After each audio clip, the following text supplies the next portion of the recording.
네, 안녕하십니까. 국민의힘 배준영 대변인입니다. 오늘 세 가지 내용에 대해서 제가 브리핑할 텐데요. 첫 번째는 공수처의 윤석열 전 총장 수사 착수 관련 사안이고, 또 하나는 광주 건물 붕괴 사고 수습과 재발 방지에 최선을 다해야 하는 내용입니다. 그리고 세 번째는 욕심 민주연대의 정신을 받들어 국민의힘이 자유민주주의를 지켜나가겠습니다라는 세 가지 주제로 말씀을 드릴 거고요. 참고로 저희 국민의힘 국회의원 전수조사 관련해서는 원내대변인이 곧 와서 오마이크 브리핑 하도록 하겠습니다.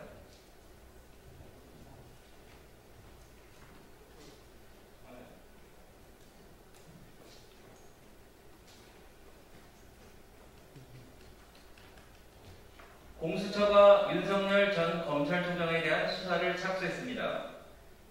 드디어 정권의 공수처 집착 등의 큰 그림이 그려나는 것입니까? 드디어 정권의 공수처 집착 등의 큰 그림이 드러난 것입니까? 1호 수사사건 하나 선정하는 데에도 3달 넘게 걸렸던 공수처가 여당 대표가 문 대통령의 은혜를 배신한 자라고 칭한 윤석열 전 총장이 공개석상의 모습을 드러낸 지 하루 만에 수사에 나선다고 밝혔다니 묘하기 그지없습니다. 애당초 윤 전 총장이 정권 비리를 수상한 후 정직 2개월의 징계를 받고 자리에서 물러날 때부터 예견되어 있었다는 말도 있지만 설마 했습니다. 물론 법 집행은 사람을 가리지 않는 것이 옳지만 공수처의 무리한 출범, 검찰의 주요 보직 친정부 인사 임명, 대법원장의 편파적 사법행정 등 근래 정권의 움직임과 맞물렸기에 국민적 의구심이 큽니다. 수사 소재인 옵티머스 사건 부실 사건, 한명숙 사건 수사 방해 모두 납득하기 어렵다는 게 법조계의 중론입니다. 수사 소재인 옵티머스 사건 부실 수사, 한명숙 사건 수사 방해 모두 납득하기 어렵다는 게 법조계의 중론입니다. 옵티머스 사건 부실 수사는 지난해 추미애 장관이 감찰을 지시했지만 별다른 개입 정황도 없어 흐지부지 됐으며 한 전 총리 사건 역시 박범계 장관이 합동 감찰을 지시했지만 당시 수사팀의 무혐의와 함께 대검 부장 보검 회의에서도 같은 결론이 났기 때문입니다. 이제 정권의 밑보인 인사들은 단지 친정부 단체에 의한 고발만으로 그 명운이 좌우될지 우려스럽습니다. 지금부터 공수처가 하는 일이 정당한 법 집행인지 아니면 불온한 선택과 집중인지 국민과 역사는 똑똑히 지켜보며 심판할 것입니다.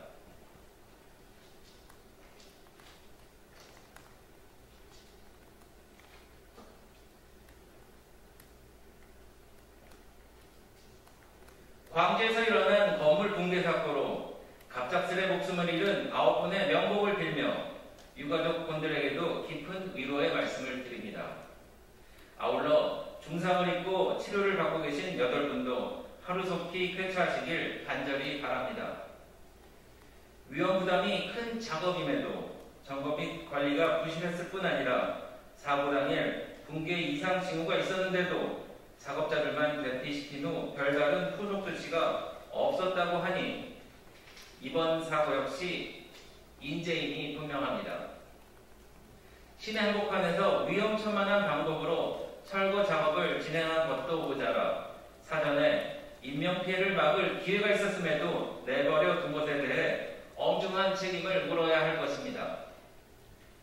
큰아들 생일에 시장에서 장을 보고 돌아가던 어머니, 동아리 후배들과 만남 후 귀가 중이던 고등학생, 목숨을 잃은 이들은 지극히 평범한 일상을 살아가던 누군가의 부모, 자식, 형제였기에 더욱 안타깝고 슬픕니다.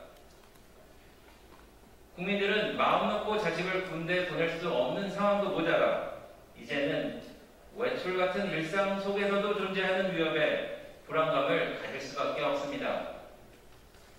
오늘 지자체와 시공사가 사과하고 재발 방지를 약속했지만 단순히 한 기업에만 책임을 묻고 끝난다면 이러한 사고는 또다시 반복될 것입니다. 지난 대선 당시 안전 때문에 눈물 짓는 국민이 단 한 명도 없게 만들겠다던 문재인 대통령은 임기가 1년도 채 남지 않은 지금 그 약속이 지켜졌는지 되돌아봐야 할 것입니다. 국민의힘은 안전사고로 무고한 시민들이 목숨을 잃는 일이 없도록 이번 사고의 수습에 초당적인 협력을 아끼지 않을 것이며 진상규명과 재발 방지에도 힘쓸 것입니다.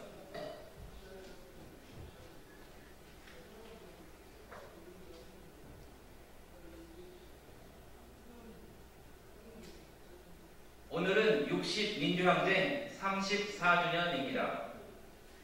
자유민주주의를 지키고자 목숨 바쳐 항거한 민주영령들의 숭고한 희생 앞에 고개 숙여 애도를 표하며 유가족분들에게도 깊은 위로의 말씀을 전합니다. 34년 전 직선제 개헌을 요구하며 전국에 울려 퍼졌던 국민의 함성과 박종철, 이한열 두 청년의 숭고한 희생은 대한민국의 역사를 바꾸었습니다.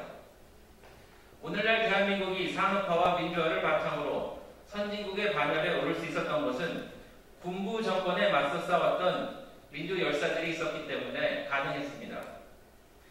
그러나 온 국민의 뜨거운 열망으로 되찾아온 자유민주주의는 현 정권 출범 후 후퇴를 거듭하며 총체적 위기에 처했습니다.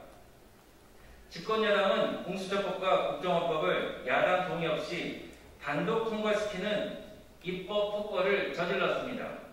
친정권 인사들을 앞세워 검찰과 사법부를 정권의 시녀로 만들며 삼권 분립을 교란하고 있습니다.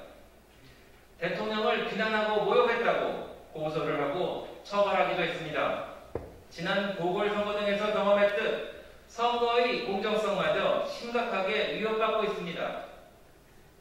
지금 정권은 민주주의의 시계를 거꾸로 돌리고 있습니다. 60 민주항쟁이 민주주의 발전의 원동력이 되었던 그 당시와는 달리 현 정부는 촛불항쟁을 집권의 명분으로만 오용하고 있습니다. 정부 여당은 물은 배를 띄울 수도 뒤집을 수 있다는 준엄한 역사의 경고를 오늘만이라도 되새겨야 하겠습니다. 60 민주항쟁으로 일궈낸 민주주의 훼손을 멈추고 협치와 반영의 자세로 민주적인 국정 운영에 힘써야 합니다. 국민의힘은 60 정신을 이어받아 자유민주주의를 수호하고 법치와 상식이 통하는 대한민국을 다시 세우기 위해 최선을 다하겠습니다. 감사합니다.